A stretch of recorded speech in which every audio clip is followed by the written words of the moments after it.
Soy el doctor Horacio Difonso y en esta clase me voy a referir a la enfermedad diverticular del colon y a sus principales complicaciones.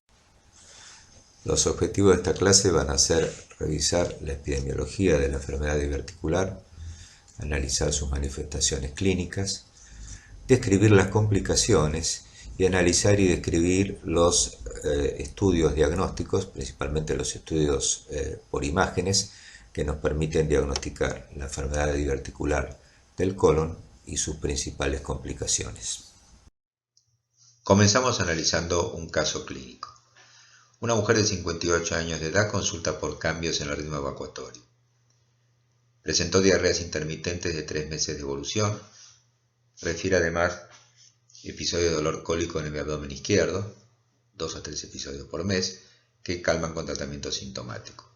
No refiere pérdida de peso. No hay antecedentes de enfermedades ni tratamientos previos. En el examen físico se comprueba sobrepeso y un leve dolor a la palpación de la cuerda cólica en el colon sigmoides. El laboratorio de rutina es normal y se le solicita una videocolonoscopía que informó la presencia de diverticulosis en el sigmoides, sin alteraciones de la mucosa ni otras lesiones visibles, endoscopía que llegó hasta el ciego.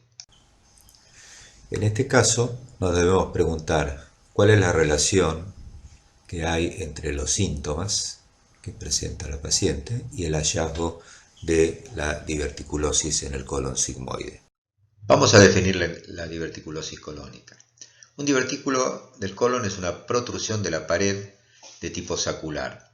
En realidad se trata de pseudodivertículos, ya que esta protrusión solo involucra a la mucosa y la submucosa que protruyen a través de la capa muscular de la pared del colon. Algunos datos epidemiológicos acerca de la diverticulosis colónica. Tiene una prevalencia similar en hombres y mujeres. Esta prevalencia se incrementa con la edad. Es menor al 40% en menores de 40 años y llega hasta el 70-80% con 80 o más años. A mayor edad, ahí hay un predominio en el sexo femenino. O sea, en ancianas es más frecuente que en ancianos. El 80% de los que padecen diverticulitis tienen 50 o más años. Y en el 90% de los casos, la enfermedad diverticular afecta al colon izquierdo, o sea, el colon descendente y el colon sigmoides. En este dibujo está representado la localización de los divertículos en la pared del colon. Estos divertículos o pseudodivertículos protruyen, aparecen muy cerca de la entrada de los vasos mesentéricos a la pared del colon, porque son zonas allí de pared más débil y sometidas a mayor presión intraluminal, teniendo en cuenta los sitios de contracción normales del colon y la curva de presión. Teniendo en cuenta entonces que el aumento de la presión intracolónica sería un factor generador de divertículos, se han imputado algunos elementos como los divertículos colónicos generalmente son múltiples y habitualmente tienen un diámetro entre 5 y 10 milímetros, aunque pueden ser mayores y llegar a exceder los 2 centímetros de diámetro. En cuanto a su ubicación y en Occidente, es netamente predominante la afección en el colon izquierdo, en particular el colon sigmoides en el 50% de los casos, el colon descendente en el 40% de los casos. En el 5 a 10% de los individuos afectados por diverticulosis, la localización es difusa en el colon, son las formas pancolónicas o pancólicas. En Oriente existe cierta predisposición a tener divertículos del lado derecho del colon, pero repito que en Occidente predominan netamente en el colon izquierdo. En esta fotografía vemos una imagen de un colon por enema con doble contraste, estudio que ya casi no se utiliza, pero muestra claramente la presencia de estas protrusiones de la pared colónica señalada por la flecha, que son los divertículos. Ustedes fíjense que son de distinto tamaño, pero en general pequeños. En este otro ejemplo, muy poco frecuente ver en la práctica actualmente, un colon por enema con una afección pancolónica, con una innumerable cantidad de divertículos que afectan el colon en toda su extensión.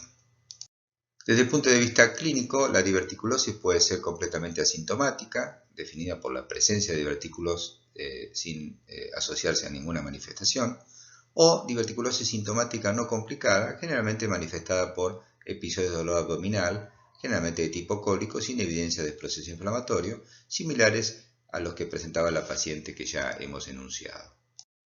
En esta diapositiva vemos que los pacientes con diverticulosis entonces, en su historia natural, pueden permanecer asintomáticos, lo cual ocurre en la mayoría de los pacientes.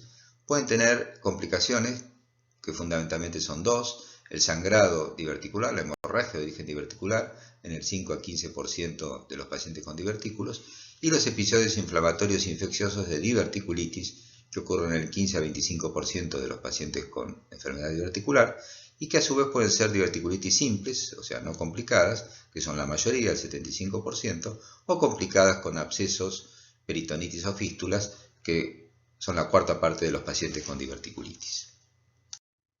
Considerando entonces el dolor abdominal como el síntoma más frecuente en la enfermedad diverticular, vemos que hay distintas formas de dolor abdominal en la diverticulosis o asociada a la misma. Unos son los ya referidos espasmos colónicos, episodios de dolor cólico autolimitados habitualmente, más o menos recurrentes, sin manifestaciones inflamatorias. La diverticulitis aguda, que son los episodios de inflamación con infección de los divertículos, que puede ser un único episodio o recurrente, y pueden ser más leves o más severas, como detallaremos posteriormente. La asociación con síndrome de intestino irritable, no nos olvidemos que estamos hablando de dos enfermedades, la enfermedad diverticular y el intestino irritable, que son muy prevalentes en la práctica clínica, así que pueden estar asociados entre sí, y a veces es difícil deslindar en pacientes con dolor y cambios de ritmo evacuatorio si se deben a la diverticulosis o al síndrome de intestino irritable asociado. Y finalmente hay una entidad que detallaremos después, la colitis segmentaria diverticular, que son pacientes que tienen inflamación segmentaria del colon en el sitio donde tienen divertículos, pero no tienen diverticulitis, y se manifiestan por dolor, a veces por hematoquesia, por cambio de ritmo evacuatorio, y muchas veces por estrecheces de la luz del colon, por fibrosis progresiva, y a veces formas que simulan la presencia de un tumor. Las características clínicas habituales de los pacientes con dolor colónico asociado a divertículos sin complicación es que son dolores de tipo cólico, en ocasiones continuo con exacerbaciones cólicas. Es frecuente que los pacientes refieran que se alivia el dolor con la evacuación intestinal. En ocasiones es precipitado por las comidas o por determinadas comidas que los pacientes pueden ya reconocer. Esto es muy parecido al síndrome de intestino irritable y, como dijimos ya, muchas veces se combina con él. Los pacientes suelen manifestar distensión abdominal, frecuentemente postprandial, pero a veces no relacionada con las comidas. A veces hay cambios de ritmo evacuatorio, con alternancia de diarrea y constipación. Suelen tener un dolorimiento en el cuadrante inferior izquierdo, a veces en forma más persistente. Y al examen físico es frecuente encontrar una cuerda cólica, un colon sigmoides, doloroso a la palpación, sobre todo en pacientes que tienen colitis segmentaria en forma persistente. Vamos ahora a analizar otro caso clínico.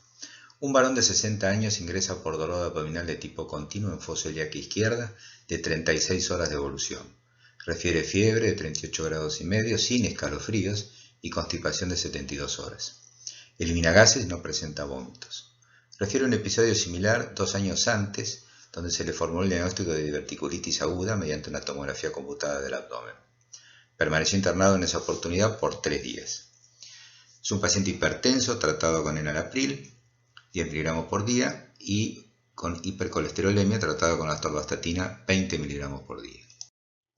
Al examen físico es un paciente en buen estado general, con fiebre, con dolor en defensa y rebote en fosa ilíaca izquierda y ruidos hidroaéreos positivos. La placa de tórax es normal y la radiografía de abdomen muestra leve distensión aérea en el colon, ausencia de aire intestino delgado y en el recto.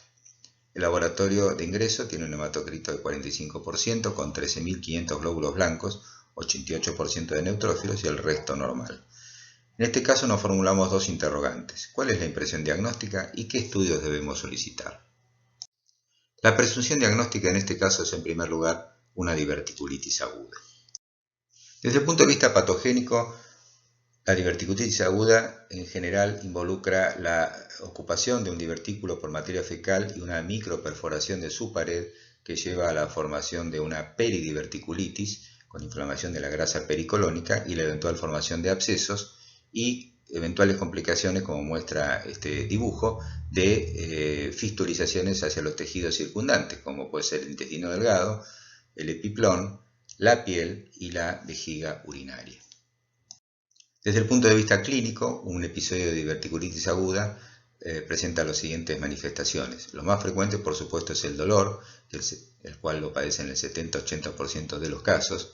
Es un dolor que típicamente está localizado en el cuadrante inferior izquierdo del abdomen, habitualmente de comienzo subagudo y carácter constante. La fiebre habitualmente está presente. Ahora, cuando hay fiebre muy elevada con signos de sepsis, seguramente o probablemente el paciente tenga una diverticulitis ya complicada, con una perforación no contenida y eventualmente la posibilidad de una peritonitis generalizada. En la mitad de los casos de diverticulitis el paciente no evacúa el intestino, o sea, se presenta con constipación, pero en un porcentaje de alrededor de la tercera parte de los pacientes se presentan con diarrea. En esos casos es bastante difícil inicialmente diferenciar una diverticulitis aguda de una enterocolitis infecciosa o no infecciosa. En un porcentaje relativamente bajo de los casos se presenta el paciente con síntomas urinarios que pueden ser de disuria, polaquiuria y a veces dolor referido a la parte dorsal. Esto se debe a la cercanía del proceso diverticular con el uréter distal y con la vejiga urinaria. ¿Cómo se efectúa el diagnóstico de diverticulitis aguda? Bueno, en primer lugar, por supuesto, la sospecha clínica basada en la anamnesis y en el examen físico. Como estudios complementarios, la radiografía de abdomen simple y la placa de tórax no nos van a brindar el diagnóstico, pero nos pueden mostrar otras patologías que se pueden prestar al diagnóstico diferencial. Y los dos métodos de imágenes más útiles para el diagnóstico de diverticulitis son la ecografía y la tomografía computada de abdomen, que debe ser hecha con contraste oral e intravenoso siempre que se pueda, que en realidad es el método de elección para el diagnóstico de diverticulitis aguda desde el punto de vista de las imágenes. Con respecto a la ecografía, debemos decir que, por supuesto, es, como sabemos, operador dependiente, que debe ser efectuada con compresión de la zona dolorosa, o sea, con compresión del transductor ecográfico, y el hallazgo de un engrosamiento de la pared del colon es lo más frecuente y se localiza en el punto de máxima sensibilidad dolorosa. Este hallazgo se presenta en alrededor del 85-90% de los pacientes. Y la imagen ecográfica, o las imágenes más comunes, son de absceso en la pared del colon, la presencia de burbujas aéreas, el absceso peridiverticular y el mismo divertículo inflamado aún sin la formación de un absceso. En general se considera que la sensibilidad de la ecografía para el diagnóstico de diverticulitis es entre el 85 y el 98% de los casos, o sea, es bien alta, y su especificidad es entre el 80 y el 90% de los casos, por supuesto cuando está efectuada por un operador experimentado. En esta foto vemos una imagen ecográfica de diverticulitis aguda donde se observa la presencia de un divertículo en la pared del colon y, señalado por las flechas de color amarillo, la grasa peridiverticular con signos ecográficos de inflamación formando una peridiverticulitis. En cuanto a la tomografía computada, ya mencionamos que es el método de diagnóstico por imágenes de elección. Observamos que la sensibilidad y la especificidad son muy altas, más altas que de la ecografía. El valor predictivo positivo para el diagnóstico de diverticulitis es del 100% y el valor predictivo negativo es casi cercano al 100%, de alrededor del 98%. Los hallazgos más frecuentes de la tomografía computada en la diverticulitis aguda son, en primer lugar, el incremento, la inflamación de la grasa pericólica, que es lo habitual en la diverticulitis, la observación de los divertículos colónicos, el engrosamiento de la pared del intestino y a veces una masa de tejido blando formando un flemón o directamente un absceso alrededor del divertículo inflamado. En esta foto vemos un corte tomográfico con contraste de un paciente con diverticulitis aguda, donde se observa, señalado por las flechas negras, el engrosamiento parietal irregular de la pared del colon y por las flechas blancas la inflamación de la grasa pericolónica alrededor de los divertículos y probablemente la incipiente formación de un absceso peridiverticular.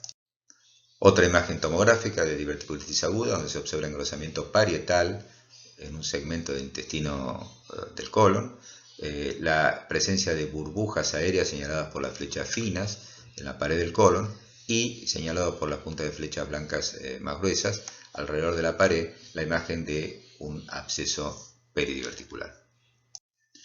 Otras imágenes tomográficas en la diverticulitis aguda hacia la izquierda se ve la presencia de un absceso alrededor de la pared del divertículo con contenido de aire y la luz del colon, señalado por la letra S, con contraste en su interior, reducida en su calibre. La imagen de la derecha muestra un voluminoso absceso, una colección hacia el retroperitoneo que se ha fistulizado hacia la pared posterior del abdomen. Fíjense la grasa abdominal del lado izquierdo está inflamada, probablemente con absceso porque se ve aire en su contenido. Compárenla con la del lado derecho, se ve claramente la migración del proceso retroperitoneal hacia la pared posterior del abdomen. Otra imagen tomográfica de diverticulitis aguda, se observa engrosamiento de la pared del colon, inflamación de la grasa peridiverticular y en este caso el incipiente compromiso hacia la pared de la vejiga, que se ve como dividida en dos partes por la presencia de una inflamación diverticular que aparentemente por el momento no ha llegado a penetrar la pared vesical, o sea, todavía no se ha formado una fístula. Esta es otra imagen, vemos en un corte coronal como la presencia de un absceso peridiverticular está comprometiendo ya la pared de la vejiga, que se ve engrosada en la zona en contacto con el absceso, por la presencia de una fístula colovesical, que es una de las complicaciones relativamente frecuentes de la diverticulitis aguda con absceso peridiverticular. Repasando entonces las complicaciones de la diverticulitis aguda, tenemos que tener en cuenta la posibilidad de una perforación libre, no contenida, que puede dar lugar a una peritonitis generalizada, que a su vez puede ser purulenta o fecal.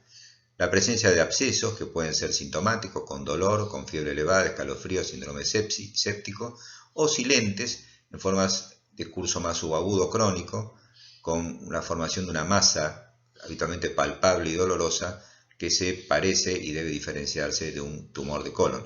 Esta es la llamada forma crónica pseudotumoral. Y finalmente la presencia o formación de fístulas, que por suerte se hacen en un bajo porcentaje de los pacientes, y pueden ser, como mencionamos, las vesicales, que se presentan habitualmente como infecciones urinarias polimicrobianas, que suelen ser recurrentes, y a veces con la presencia de neumaturia. Las fístulas colovaginales, sobre todo en pacientes que han sido esterectomizadas, y las fístulas entéricas, que son fístulas entre el colon y el intestino delgado, que suelen presentarse como cuadros de diarrea recurrentes o crónicas, cuyo mecanismo patogénico es el sobrecrecimiento bacteriano, justamente por la comunicación entre el colon y el intestino delgado. Una clasificación comúnmente usada de los estadios de la diverticulitis aguda los divide en 4 estadios, que en realidad son 5 porque el estadio 1 se divide en 2 grupos.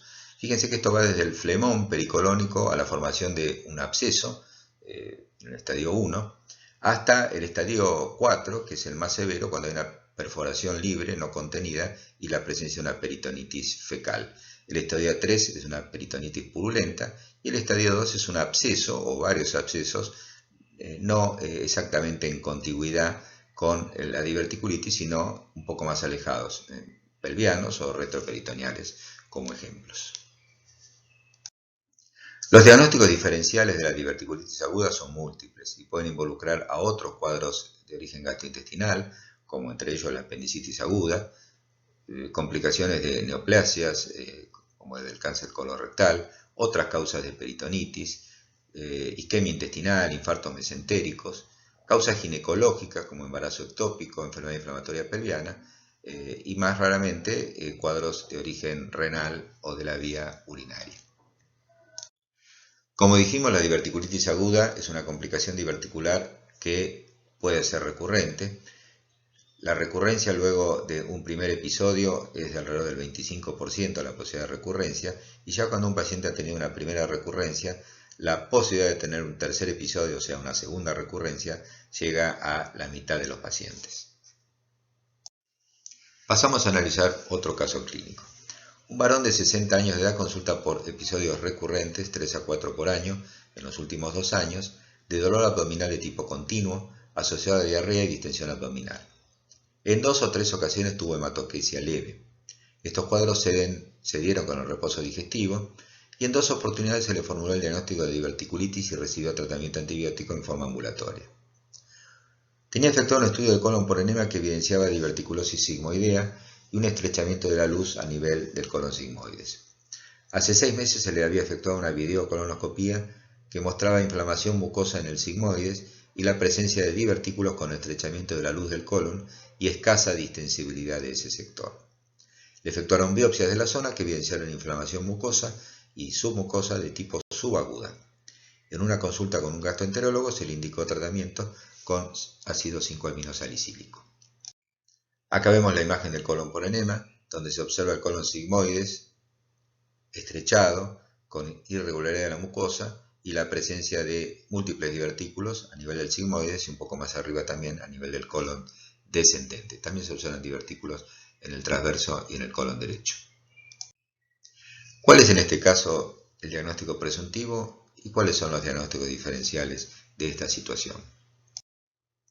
Este cuadro, en un paciente con divertículos, dolor recurrente, episodio de hematoquesia y compromiso segmentario del colon en la zona de los divertículos con estrechez y engrosamiento de la mucosa, es bastante característico de lo que se denomina colitis segmentaria diverticular. La colitis segmentaria diverticular es otra forma de presentación de la diverticulosis colónica y es una afección inflamatoria de la mucosa, habitualmente con estrechamiento de la luz del colon, de distribución segmentaria, afectando zonas que presentan divertículos.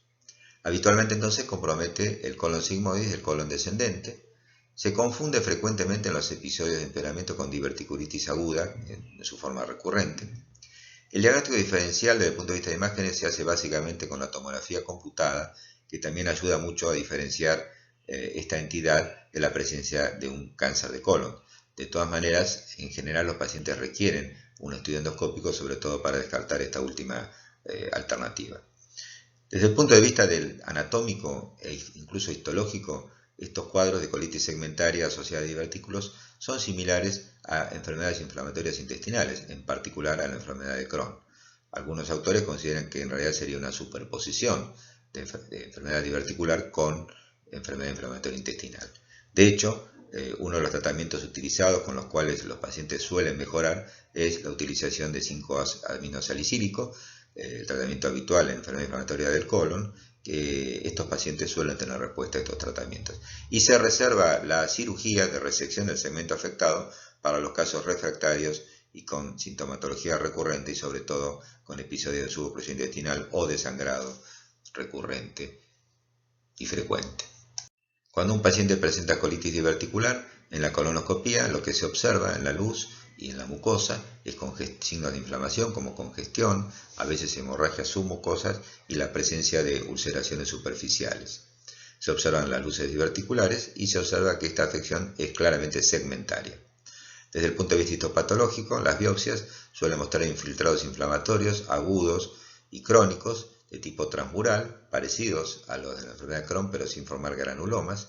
Se puede observar criptitis, abscesos en las criptas y en general esta entidad respeta el recto y el intestino delgado, a diferencia de algunas de las enfermedades inflamatorias intestinales idiopáticas.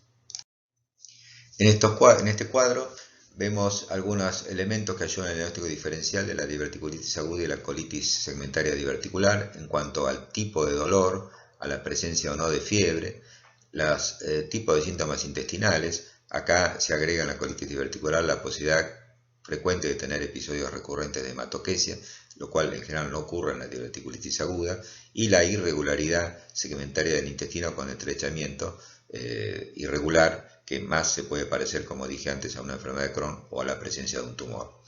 Desde el punto de vista de la semiología abdominal, ya vimos que en la diverticulitis se encuentran signos inflamatorios y la posibilidad de peritonitis. En la colitis segmentaria, lo único que suele encontrarse es una palpación algo dolorosa del segmento afectado. Desde el punto de vista de los exámenes complementarios, ambas entidades cursan con marcadores de inflamación como eritrosedimentación y PCR elevadas.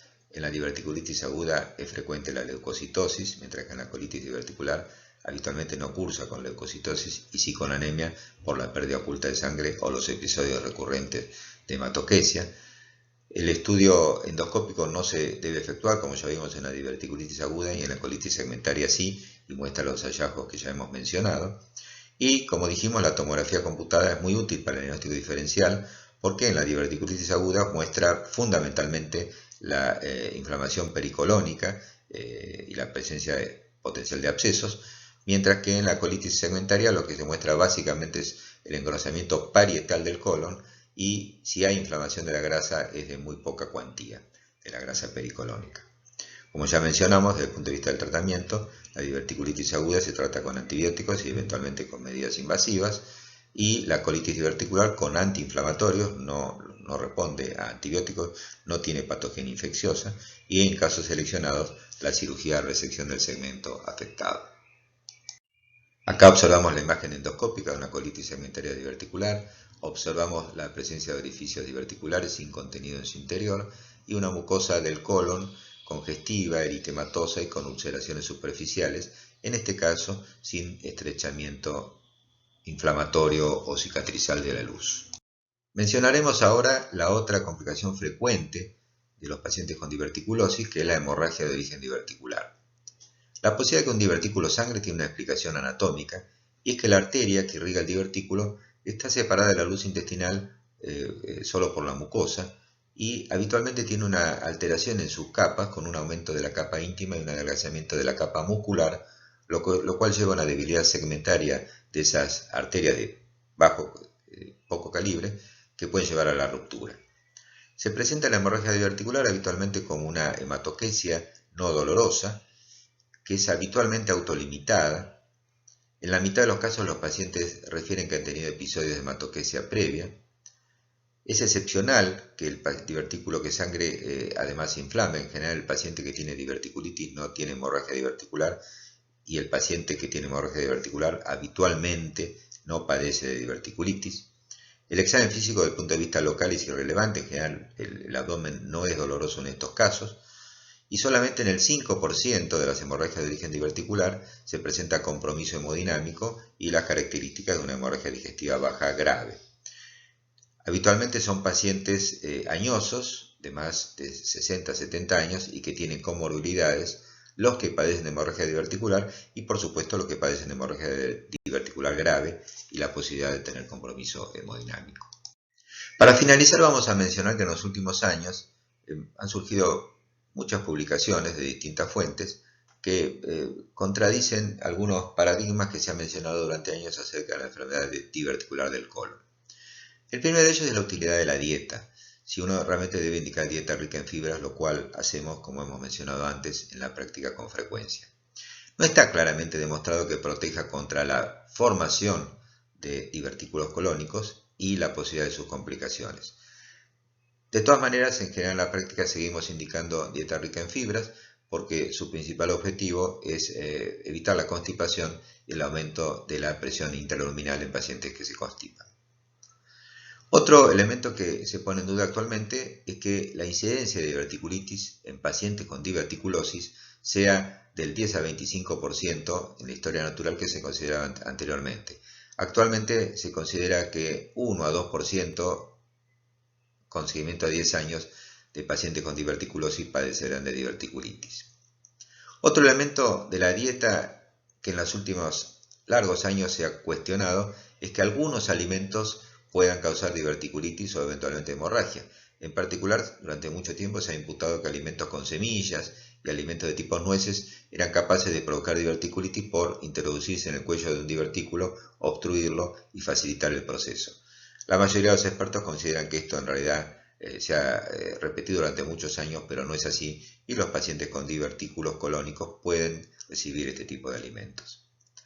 En los últimos años se ha cuestionado también el rol de los antibióticos en la diverticulitis aguda no complicada, porque hay varios trabajos que muestran que pacientes con diverticulitis aguda simples, o sea, no complicadas y leves, que no reciben tratamiento antibiótico, solo tratamiento sintomático y reposo digestivo, evolucionan en forma similar que los que sí reciben antibióticos. En general, en nuestro medio, como ya hemos mencionado, indicamos antibióticos aún en esas formas leves. En esos casos, habitualmente por vía oral y por tratamientos de duración corta. Sería lícito de todas maneras, hay aval bibliográfico en las formas muy leves, no indicar antibióticos, ya que aparentemente no habría diferencia. Y finalmente, la decisión de una resección programada debe ser individualizada y no sistemática luego de recurrencia o en pacientes jóvenes. Como hemos ya mencionado anteriormente, durante muchos años y algunos cirujanos consideran que pacientes muy jóvenes con un episodio de diverticulitis conviene operarlos para evitar las recurrencias porque, bueno, tienen muchos años por delante y una alta tasa de recurrencias. Lo mismo en pacientes que ya han tenido recurrencias, de acuerdo al número de las mismas uno debe individualizar a qué pacientes le recomienda la cirugía, teniendo en cuenta también la cantidad de recurrencias que hayan padecido y el tipo de huésped que se trate y la posibilidad de complicaciones, ya sea por episodios recurrentes que puedan ser graves o la posibilidad de complicaciones operatorias. Balanceando ambas situaciones, uno debe individualizar a qué pacientes le recomienda la resección programada y a qué pacientes le mantiene las medidas higiénico-dietéticas de tratamiento médico. Acá finalizamos la clase de enfermedad diverticular del colon. Muchas gracias por su atención.